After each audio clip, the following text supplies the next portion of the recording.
Banyak warga asing, termasuk Indonesia, masih berpikir kalau orang asing tidak bisa memiliki rumah di Jepang. Padahal faktanya, orang asing termasuk Indonesia 100% boleh membeli properti di Jepang. Di video kali ini, kita akan menjelaskan cara membeli rumah atau apartemen di Jepang untuk foreigner termasuk warga Indonesia. Secara legal, aman, dan realistis untuk investasi. Tonton video ini sampai habis karena kita juga akan membahas keuntungan, resiko, dan kesalahan fatal yang sering dilakukan oleh investor pemula. Apakah foreigner boleh beli properti di Jepang? Jawabannya singkat. Ya, boleh. Jepang adalah salah satu negara yang paling terbuka soal kepemilikan properti oleh orang asing.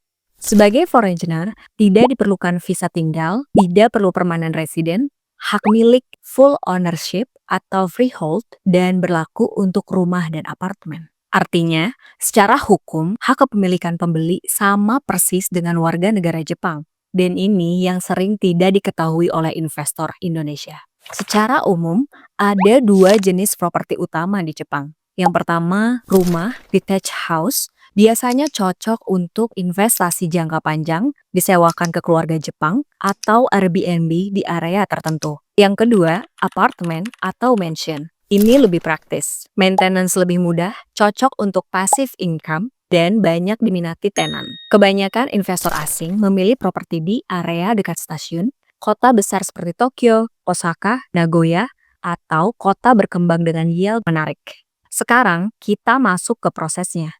Step pertama, pilih properti. Pembeli bisa tentukan budget dan tujuan. Apakah untuk investasi, sewa, atau long-term holding? Di sini, kami biasanya bantu analisa lokasi, harga pasar, dan potensi sewanya. Step kedua, pengajuan pembelian.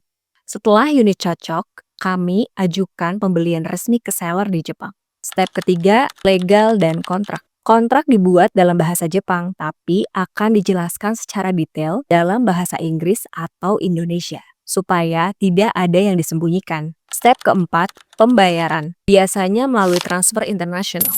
Untuk foreigner, pembelian umumnya dilakukan cash, karena KPR di Jepang cukup ketat. Step kelima, balik nama dan registrasi. Nama pembeli akan tercatat resmi di sistem hukum Jepang. Sejak titik ini, properti tersebut akan 100% milik pembeli. Dan kabar baiknya, semua proses ini bisa dilakukan dari Indonesia tanpa harus datang langsung ke Jepang. Selain harga properti, ada beberapa biaya yang perlu diperhitungkan, seperti pajak akuisisi, biaya notaris dan legal, pajak tahunan properti, dan biaya manajemen jika disewakan. Tapi keuntungan Jepang adalah semua pajaknya jelas, transparan, dan stabil. Tidak ada pungutan liar, tidak ada biaya tersembunyi, dan sistemnya sangat rapih. Kenapa banyak investor global masuk ke Jepang? Karena negara aman dan stabil, sistem hukum sangat kuat, permintaan sewa tinggi, mata uang yen relatif kuat, tidak ada bubble ekstrim seperti di negara lain, ditambah lagi harga properti di Jepang masih tergolong masuk akal dibandingkan negara maju lainnya. Ini yang membuat Jepang menarik untuk investasi jangka menengah sampai panjang. Adapun beberapa kesalahan yang sering kami temui, beli properti terlalu murah dan tanpa riset, tidak cek lokasi dan demand sewa, tidak menggunakan agensi resmi, dan tidak paham pajak dan biaya jangka panjang. Padahal, di investasi properti luar negeri, pendampingan yang tepat itu sangat krusial.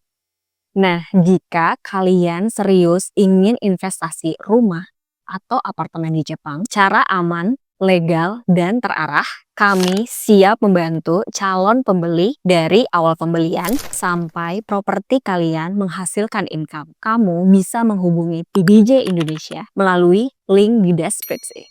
Terima kasih dan sampai jumpa di video berikutnya.